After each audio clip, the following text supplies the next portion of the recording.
दोस्तों, आज इस वीडियो में हम सीखने वाले कंप्लीट इफ फंक्शन के बारे में। अगर आप एक्सेल में बिगिनर हो या फिर आपको इफ से रिलेटेड कोई भी क्वेरी है या आप ट्रबल महसूस करते हैं इफ लगाते टाइम, तो ये वीडियो आज आपके लिए बहुत पावरफुल होने वाली है। इस वीडियो में हम जानेंगे बिल्कुल बेसिक से और वहां पर हम सीखेंगे एडवांस ट्रिक्स, नेस्टेड इफ क्या होता है, लॉजिकल टेस्ट क्या होते हैं, इफ के साथ में लॉजिकल फंक्शंस को यूज करके एंड गेट और नॉट गेट को यूज करके और भी सुपर एडवांस हम यहाँ पर लॉजिक कैसे लगा सकते हैं। आइए सीखते हैं। इफ का बेसिक फंडा क्या है? देखिए, इफ का मतलब होता है कंडीशन, यानी कि कोई भी कंडीशन अगर आपको फुलफिल करनी हो ट्रू और फॉल्स की टर्म्स में, तो हम इफ का यूज करते हैं। आप यहाँ पर डेमो देखिए, थ्योरी में आपको ज्यादा नहीं बताऊंगा, एकदम बिल्कुल डेमो पे आते हैं। ये देखिए, मेरे पास में एक टेबल है, उस टेबल में मेरे पास में कंडीशन क्या है दोस्तों कि ये जो मार्क्स है ना, अगर इनमें से ग्रेटर देन 70 है तो मुझे यहाँ पर रिजल्ट चाहिए पास, अदरवाइज मुझे चाहिए फेल। ओके, तो ये इफ की सहायता से हम कैसे करेंगे, ये देखिए, बराबर का निशान दबाएंगे और यहाँ पर इफ का फॉर्मूला हम पिकअप कर लेंगे टैब से। नाउ देखिए, आपके पास में सिंटैक्स आ गया है। सिंटैक्स बहुत सिंपल है दोस्तों कि लॉजिकल टेस्ट क्या है आपका, यानी कि आपकी कंडीशन क्या है। मेरी कंडीशन क्या है कि यानी ये वाली वैल्यू ग्रेटर देन होनी चाहिए 70, सिंपल। देन कोमा प्रेस कीजिए। अब कह रहे हैं कि वैल्यू ट्रू, यानी कि अगर आपका ये लॉजिक ट्रू होता है, यानी कि कंडीशन फुलफिल होती है, यानी कि इस सेल में जो भी नंबर्स हैं अगर वो ग्रेटर देन 70 है, तो आपको यहाँ पर क्या रिजल्ट रिटर्न करना है, पास। तो देखिए, जब भी आपको टेक्स्ट में रिजल्ट रिटर्न करना है तो उसको डबल कोट्स में लिखना है। तो मैं यहाँ पर डबल कोट्स PASS पास लिख देता हूँ, then double quotes close, then comma. अगर मेरा ये वाला लॉजिकल टेस्ट फॉल्स होता है, यानी कि इस सेल में लिखी हुई वैल्यू अगर 70 से ऊपर नहीं है, यानी कि 70 से नीचे है या 70 है, तो यहाँ पर क्या आना चाहिए, डबल कोट्स के अंदर हम लिख देंगे fail, double quotes close, bracket close, enter. ये देखिए, मेरे पास में यहाँ पर वैल्यूज आ गई हैं। कंट्रोल के साथ में फॉर्मूले को डी कर सकते हैं या फिर ऐसे ड्रैग कर सकते हैं। ये देखिए दोस्तों, यहाँ पर वैल्यूज इसलिए चेंज हो रही है दोस्तों क्योंकि मैंने यहाँ पर रैंडम का एक फॉर्मूला पिकअप किया हुआ, इसलिए वैल्यूज ऑटोमेटिकली चेंज होंगी। तो जैसे मैं इधर कुछ भी एंट्रीज करूंगा या कुछ भी की प्रेस करता हूं, तो ये देखिए, मेरे पास में यहाँ पर एंट्रीज ऑटोमेटिकली चेंज हो जाएंगी। तो आई होप सो आपको इतना समझ में आ गया होगा कि ये जो इफ की कंडीशन है ये बिल्कुल बेसिक फंक्शन है और इसकी सहायता से हम ट्रू एंड फॉल्स के बेस पे हमारे रिजल्ट्स को रिटर्न कर सकते हैं। अब थोड़ा सा एडवांस लेवल पे बढ़ते हैं कि अगर मान लीजिए मुझे इसी इफ के आधार पर अगर मुझे कंपैरिजन करने हैं, तो लाइक मैं आपको एक नई शीट पे लेके चलता हूँ। यहाँ पर देखिए, वही सेम शीट है। अब यहाँ पर देखिए, मेरे पास में जो ऑपरेटर्स हैं वो इस तरीके से आप चेंज कर सकते हैं। जैसे अभी मैंने वहां पे जो फॉर्मूला लगाया था, वही फॉर्मूला अगर हम यहाँ पे दोबारा लगाते हैं, इज इक्वल टू इफ, और यहाँ पर मैं रेफरेंस देता हूँ इसका then greater than 70, then comma और डबल कोट्स के अंदर मैं लिखता हूँ पास, और डबल कोट्स के अंदर मैं जो अगर फेल और then bracket close, enter, control D कर देते हैं। Now fine. अब यहाँ पर देखिए कि मेरे पास में 70 है ना, वो नंबर वाला स्टूडेंट भी फेल हो रहा है। अब मुझे करना क्या है दोस्तों कि इस 70 नंबर वाले स्टूडेंट को भी मुझे पास करना है, क्योंकि जिसके 70 आ रहे हैं या 70 से ज्यादा हैं वो वाला स्टूडेंट मेरा पास में आना चाहिए। तो उसके लिए आप क्या करेंगे, छोटा सा एडिट करेंगे, F2 से फॉर्मूला का एडिट कीजिए और यहाँ पर देखिए जो ग्रेटर देन आपने लगाया ना दोस्तों, उसके पहले भी लगा सकते हैं या उसके बाद में भी आप इज इक्वल टू लगा दीजिए, एंटर हिट कर दीजिए और you can see the magic. Okay, तो दोस्तों इस तरीके से आप कंपैरिजन भी कर सकते हैं। इफ के साथ में कोई भी ऑपरेटर अगर आप यूज करेंगे तो आप अपनी कंडीशन को इस तरीके से फुलफिल कर सकते हैं। आप greater than is equal to भी ले सकते हैं, less than is equal to भी ले सकते हैं और नॉट इज इक्वल टू भी ले सकते हैं। ये बहुत ही बेसिक तरीके से कंपैरिजन हो गया। अब हम थोड़ा सा एडवांस लेवल पे मैं आपको बताऊंगा कि इफ का आप और भी कस्टमाइज यूज कैसे कर सकते हैं। थोड़ी सी ट्रिक्स के मामले में आप इफ को कैसे यूज करेंगे वो मैं आपको यहाँ पर सिखाता हूँ। यहाँ पर देखिए, एक छोटा सा मैंने डेटा लिया हुआ है कि यहाँ पर देखिए सर्कल है, ये राजस्थान सर्कल है, उसमें टीम्स हैं, उनकी सेल्स ये हैं। अब मेरे पास में कंडीशन क्या है दोस्तों कि यानी कि जिस भी टीम ने ग्रेटर देन 70,000 से ऊपर अगर किसी भी टीम ने सेल्स की है तो उसको 20% यहाँ पर बोनस मिल जाएगा उस एग्जिस्टिंग सेल्स का, अदरवाइज कुछ नहीं मिलेगा, यानी कि अदरवाइज ब्लैंक आ जाएगी। सिंपल सी कंडीशन हो गई दोस्तों।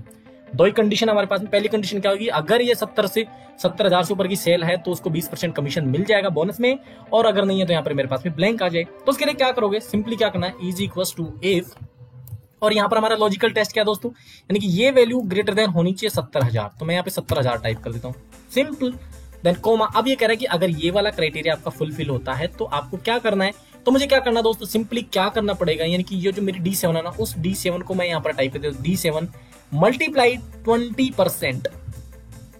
Okay, then comma point, comma type कीजिए। अगर मान लीजिए ये वाली वैल्यू, यानी कि ये वाली वैल्यू आपकी फॉल्स होती है, यानी कि आपका जो भी सेल्स है वो 70,000 से ऊपर नहीं 70,000 से नीचे है, तो आप क्या करेंगे, यहाँ पर सिंपली आपको क्या करना दोस्तों, ब्लैंक आना चाहिए, यानी कि बिल्कुल कुछ भी नहीं आना चाहिए, या जीरो आए या ब्लैंक आए।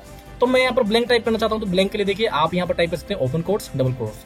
अगर आप जीरो लिखना चाहते हैं तो सिंपली जीरो टाइप कर दीजिए, ब्रैकेट क्लोज, एंटर हिट कर दीजिए और कंट्रोल डी के साथ में फॉर्मूले को ड्रैग कर दीजिए। You can see the magic. अगर आप जीरो टाइप करवाना चाहते हैं तो सिंपली फॉर्मूले का एडिट कर लीजिए और डबल कोट्स को हटा के आप यहाँ पर जीरो भी लिख सकते हैं और ये कंट्रोल डी के साथ में फॉर्मूले को ड्रैग कर सकते हैं। तो दोनों ही कंडीशन आप कर सकते हैं। तो दोनों ही बहुत यूजफुल ट्रिक्स थी। आई होप आपको समझ में आ गई होगी। अगर फिर भी नहीं समझ में आए तो आप मुझे कमेंट बॉक्स में कमेंट करके पूछ सकते हैं। एक छोटी सी एडवाइस मैं आपको देना चाहूंगा, अगर आप ये सब इतनी सीखना ही चाहते हैं तो वाकई में प्लीज एक बार लैपटॉप या फिर डेस्कटॉप ओपन करें, एक बार खाली प्रैक्टिस करना मेरे साथ में, आप 101% ये सब कुछ आसानी से सीख जाओगे। Now moving to the super advance formula nested if. यहाँ पर देखिए डायरेक्ट डेमो पे आते हैं। यहाँ पर देखिए मेरे पास में छोटी सी टेबल्स है और इसमें मैंने डेट्स के भी यहाँ पर कुछ डेज में एजिंग निकाली और उन एजिंग को मैंने यहाँ पर कन्वर्ट कर दिया एक प्रॉपर फॉर्मेट में, ताकि मुझे पता चल जाए कि हाई एजिंग वाले मेरे कौन से यहाँ पर नंबर्स हैं। ओके, तो उन पे मैं वर्कआउट कर सकता हूँ। सिंपल। तो इस फॉर्मेट में कन्वर्ट करने के लिए हमें क्या करना पड़ेगा, नेस्टेड इफ का यूज करना पड़ेगा। कैसे करेंगे देखिए, सबसे पहले मैं इसको डिलीट कर लेता हूं। नाउ यहाँ पर देखिए सबसे पहले आपको क्या करना पड़ेगा, ये वाली आपकी कंडीशंस है, यानी कि यहाँ पर जो वैल्यूज है अगर वो 0 से 15 के बीच में तो मेरे पास में ये वाला रिजल्ट आ जाए, अगर 15 से 30 है तो ये वाला आ जाए, और अगर ग्रेटर देन 30 तो मेरे पास में ये वाला रिजल्ट आ जाए। उसके लिए क्या करना है दोस्तों, आपको इफ का कैसे आप कस्टमाइज करेंगे, बराबर का निशान दबाएंगे, इफ का फॉर्मूला पिकअप कर लेंगे, टैब से इसको एक्टिव कर लेंगे, लॉजिकल टेस्ट। तो देखिए आपको पहला लॉजिकल टेस्ट क्या है, यानी कि 15 से कम है तो मेरे पास में ये वाला रिजल्ट आना चाहिए। तो मैं क्या करता हूँ, लॉजिकल टेस्ट देता हूँ, ये वाली वैल्यू अगर लेस देन है 15 देन कोमा, तो मेरे पास में रिजल्ट में क्या आना चाहिए, ये रिजल्ट मेरे पास में आना चाहिए। आइदर आप इसका रिजल्ट यहाँ पर डायरेक्ट ऐसे टिक करके किसी भी सेल का दे सकते हैं, आइदर आप खुद भी टाइप कर सकते हैं। मैंने सिंपल इसका यहाँ पर रिजल्ट दे दिया और इसको मैंने F4 से लॉक भी कर दिया है दोस्तों। Now fine, then comma. अब देखिए यहाँ पर बोल रहा है कि अगर ये वाला लॉजिक आपका अगर फॉल्स होता है तो आपको यहाँ पर क्या रिजल्ट चाहिए। अभी तो मेरे पास में कंडीशंस और हैं, तो मुझे क्या करना पड़ेगा दोस्तों, अगर ऐसी सिचुएशन आपके पास में आ जाएगी कंडीशन और है तो आप दोबारा से इफ इसके अंदर ऐड कर सकते हो, यानी इफ के अंदर इफ यूज करेंगे then it is equal to nested if. तो मैं यहाँ पर इफ का दोबारा से यहाँ पे यूज शुरू करता हूँ, तो मैंने इफ का फॉर्मूला दोबारा से एक्टिव कर लिया।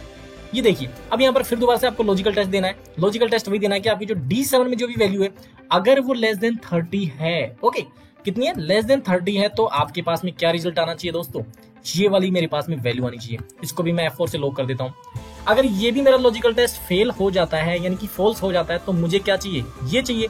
देन कोमा प्रेस करेंगे और ये वाला रिजल्ट दे देंगे और इसको भी F4 से लॉक कर देंगे, ब्रैकेट क्लोज, सिंपली एंटर। ये देखिए दोस्तों, कंट्रोल डी से फॉर्मूले को नीचे ड्रैग कर दीजिए, ये आपके पास में रिजल्ट्स यहाँ पर ड्रैग होकर आ गए हैं।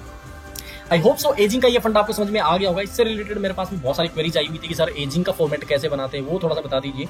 तो यहाँ पर मैंने बहुत आसानी से आपको समझा दिया है और आई होप सो आपको समझ में आ गया होगा। एक बार प्रैक्टिस जरूर कीजिए, आपको 100% ये अच्छे तरीके से आएगा। Now moving to the most awaited topic, if with and और एंड नॉट गेट। ओके, इनको हम 1 बाय 1 समझते हैं। देखिए पहले हम समझेंगे एंड गेट के बारे में, फिर समझेंगे और गेट के बारे में, फिर नॉट गेट के बारे में। देखिए एंड गेट का मतलब क्या होता है, देखो कोई भी दो चीजों को ज्वाइन करने के लिए हम एंड का यूज करते हैं, जैसे A and B, Ram and Shyam. तो कोई भी एक्सेल की भाषा में अगर हम इसको बोलेंगे कि कोई भी दो कंडीशंस को अगर हमें जोड़ना है तो हम एंड का यूज करते हैं। देखिए पहले फॉर्मूला ना, मैं डायरेक्टली आपको यहाँ पर पहले फॉर्मूले को इसको ड्राइव करके बताता हूँ कि काम कैसे करता हूँ। जैसे मैंने यहाँ पर कंडीशन लगाई, ऊपर वाली मेरे पास में कंडीशन है कि अगर ग्रेटर देन 50 है और लेस देन 70 है तो मेरे पास में रिजल्ट ट्रू है, अदरवाइज फॉल्स है। तो मैंने यहाँ पर एंड का फॉर्मूला पिकअप किया और मैंने एक कंडीशन डाली कि अगर ये वाली मेरी वैल्यू ग्रेटर देन 50 है देन कोमा, दूसरी कंडीशन भी ये डालेंगे D7 अगर ये मेरी लेस देन 70 है। अगर ये सब सही है यानी कि दोनों कंडीशन फुलफिल हो रही हैं तो मेरे पास में ये ट्रू आना चाहिए, अदरवाइज फॉल्स आना चाहिए। जैसे मैं एंटर हिट करता हूँ, ये देखिए मेरे पास में रिजल्ट आ गया ट्रू, और इस रिजल्ट को मैं नीचे ड्रैग करता हूँ, सॉरी ठीक है। तो ये देखिए कुछ जगह पे फॉल्स आया और कुछ जगह पे मेरे पास में ट्रू आ गया है। ओके नाउ फाइन, इतना आपको समझ में आ गया होगा। यानी कि सिंपल सा अगर देखेंगे नहीं 50 से 70 के बीच में अगर कोई भी वैल्यू है तो ट्रू आएगा, अदरवाइज फॉल्स आएगा। अगर इस तरीके की कंडीशन आपके पास में आ जाती है तो आपको इफ के फॉर्मूले का यहाँ पर यूज करना है। अब देखिए अगर आपको यहाँ पे कोई रिजल्ट रिटर्न करना है, जैसे मान लीजिए अगर 50 से 70 के बीच में कोई वैल्यू है तो आप उसको कुछ भी यहाँ पर ग्रेड देना, जैसे मैं मान लीजिए ए लिखना चाहता हूँ, बी लिखना चाहता हूँ, यानी कोई भी ग्रेड अगर आप देना चाहते हैं तो वो दे सकते हैं। तो इस कंडीशन के बिहाफ पर अगर आपको कोई रिजल्ट रिटर्न करना है तो आप क्या करेंगे, इफ के साथ में इस फॉर्मूले को मर्ज कर देंगे। कैसे करेंगे, मैंने F2 के साथ में फॉर्मूला एडिट कर लिया, एंड से पहले आपको सिंपली इफ टाइप करना है, फॉर्मूले को एक्टिवेट कर लीजिए। अब ये इतना यानी एंड वाला फॉर्मूला है ना, ये आपका लॉजिकल टेस्ट हो गया। यानी कि अगर ये ट्रू या फॉल्स अगर यहाँ पर रिजल्ट आता है तो उसके बिहाफ पर आप यहाँ पर रिजल्ट रिटर्न कर सकते हैं। यानी कि अगर इसका रिजल्ट अगर ट्रू आता है तो आप मान लीजिए यहाँ पर मुझे लिखना ए, डबल कोट्स में मैंने ए लिख दिया। अगर मान लीजिए इसका रिजल्ट आता है फॉल्स तो मुझे यहाँ पर डबल कोट्स में मान लीजिए मैं लिख देता हूँ B, double quotes close, bracket close, enter, control D से फॉर्मूले को नीचे ड्रैग कर दीजिए। ये देखिए जो कंडीशन आपकी सेटिस्फाई हो रही है वहां पर ए आ रहा है और जो कंडीशन आपकी फॉल्स हो रही है वहां पर बी आ रहा है दोस्तों। तो आई होप सो एंड का फॉर्मूला आपको अच्छे तरीके से समझ में आ गया होगा। अब बढ़ते हम और वाले फॉर्मूले की तरफ। देखिए यहाँ पर दोनों ही कंडीशन अगर आपकी प्रूव हो रही है तभी आपके पास में रिजल्ट्स आ रहे हैं दोस्तों। बट अगर आपको मान लीजिए कोई भी एक भी कंडीशन अगर आपकी सेटिस्फाई हो रही है, कोई एक भी कंडीशन अगर फुलफिल हो रही है, तो उसके अंदर अगर आपको उसके अंदर ट्रू चाहिए तो आप उसके लिए और फॉर्मूले का यूज कर सकते हैं। कैसे करेंगे देखिए, मैं यहाँ पर इस पहले इसको डिलीट कर लेता हूँ। सिंपली आपको क्या करना है, जैसे मान लीजिए मेरे पास में कंडीशन है कि अगर लेस देन 40 है, यानी कि ये वाली जो वैल्यू लेस देन 40 है या ग्रेटर देन 60 है, इन दोनों में से कोई भी एक कंडीशन फुलफिल हो तो मेरे पास में यहाँ पर ट्रू आ जाए, अदरवाइज फॉल्स आ जाए। तो हम क्या करेंगे, और वाले फॉर्मूले का यूज करेंगे और यहाँ पर मैं दे देता हूँ जैसे लेस देन 40 देन कोमा और फिर मैं दे देता हूँ greater than 60, bracket close enter. Control D से मैं फॉर्मूले को नीचे ड्रैग कर लेता हूँ। ये देखिए ट्रू एंड फॉल्स वाली कंडीशन मेरे पास में आ गई है। अभी अब अगर आपको इसके बिहाफ पर कोई रिजल्ट रिटर्न करना है तो सिंपली आप इस इफ के साथ में इसको मर्ज कर दीजिए। इफ का फॉर्मूला मैंने यहाँ पर ऐड कर दिया है। देन ये देखिए इतना मेरा लॉजिकल टेस्ट हो गया, फॉर्मूला जो और वाला फॉर्मूला है मेरा लॉजिकल टेस्ट हो गया। देन कोमा प्रेस कीजिए। अब आपको क्या करना है कि अगर ये वाला जो फॉर्मूला अगर ट्रू रिजल्ट देता है तो आपको यहाँ पर क्या चाहिए, मान लीजिए मुझे यहाँ पर चाहिए C, double quotes close then comma. अगर ये वाला मेरा क्राइटेरिया है जो लॉजिकल टेस्ट है, अगर ये मेरा फॉल्स आता है तो मुझे मान लीजिए यहाँ पर चाहिए ई, तो मैं डबल कोट्स के अंदर ई लिख देता हूँ, double quotes close break close enter. Control के साथ में डी प्रेस कर दीजिए। कैन सी द मैजिक, यानी कि कोई भी एक भी कंडीशन अगर आपकी फुलफिल हो रही है तो आपके पास में रिजल्ट ट्रू आएगा, अदरवाइज फॉल्स आएगा। यानी कि दोनों कंडीशन अगर आपकी फेल हो रही है, फॉल्स हो रही है, तभी आपके पास रिजल्ट फॉल्स आएगा। ओके, अब बढ़ते हैं लास्ट वाले फॉर्मूले की तरफ कि नोट का फॉर्मूला क्या काम आता है। दोस्तों देखिए नोट का फॉर्मूला ना सिंपल सा मीनिंग, अगर डिजिटल आपने पढ़ी है तो डिजिटल में सिंपल सा नोट का मीनिंग होता है रिवर्स। रिवर्स कैसे होता है देखिए समझिए, जैसे कोई भी फॉर्मूला आप लगाते हैं, जैसे मैं यहाँ पे फॉर्मूला लगाता हूँ is equal two is blank वाला फॉर्मूला हम ले लेते हैं। यानी कि सेल का मुझे पता लगाना है कि सेल में कोई वैल्यू है या नहीं है। तो जैसे मैंने इस सेल का एड्रेस दिया, ये सेल मेरी अभी ब्लैंक है, ब्रैकेट क्लोज एंटर किया तो मैंने देखिए ट्रू आ गया मेरे पास में। हाँ ट्रू इसलिए आ गया दोस्तों क्योंकि ये सेल ब्लैंक है। अब मुझे अगर इसके रिजल्ट को रिवर्स करना है, यानी कि किसी भी फॉर्मूले को रिजल्ट को रिवर्स करना हो तो नोट का फंक्शन यूज करते हैं। तो जैसे मैं इस फॉर्मूले को एडिट करता हूँ, इज ब्लैंक से पहले मैं नोट का फॉर्मूला इसमें मर्ज कर देता हूँ और ब्रैकेट क्लोज कर देता हूँ, एंटर हिट करता हूँ। ये देखिए यहाँ पर फॉल्स हो गया दोस्तों, जबकि यहाँ पर कंडीशन क्या है, मेरे पास में सेल ब्लैंक है। अगर मैं इसमें कुछ टाइप कर देता हूँ तो ये देखिए ट्रू हो जाएगा, जबकि ये सेल मेरी ब्लैंक नहीं है। तो नोट का फॉर्मूला दोस्तों तब काम में आएगा जब आपको किसी भी फंक्शन का, यानी किसी भी एक्सेल फॉर्मूले को रिवर्स रिजल्ट के लिए यूज करना हो तो आप नोट का यूज कर सकते हैं। करता हूं वीडियो आपको पसंद आई होगी, तो पसंद आई तो लाइक जरूर कीजिए और चैनल पे नहीं तो चैनल को सब्सक्राइब कर लीजिए। ये मेरे नीचे सारे सोशल मीडिया हैंडल्स हैं, यहाँ पर आप मुझे फॉलो कर सकते हैं। यहाँ पर मैं एक्सेल से जुड़ी छोटी टिप्स की और क्वेरीज के सॉल्यूशन के यहाँ पर मैं वीडियोस अपलोड करता रहता हूँ। आज के लिए इतना ही, फिर मिलते हैं एक नई वीडियो में, तब तक के लिए बहुत बहुत धन्यवाद।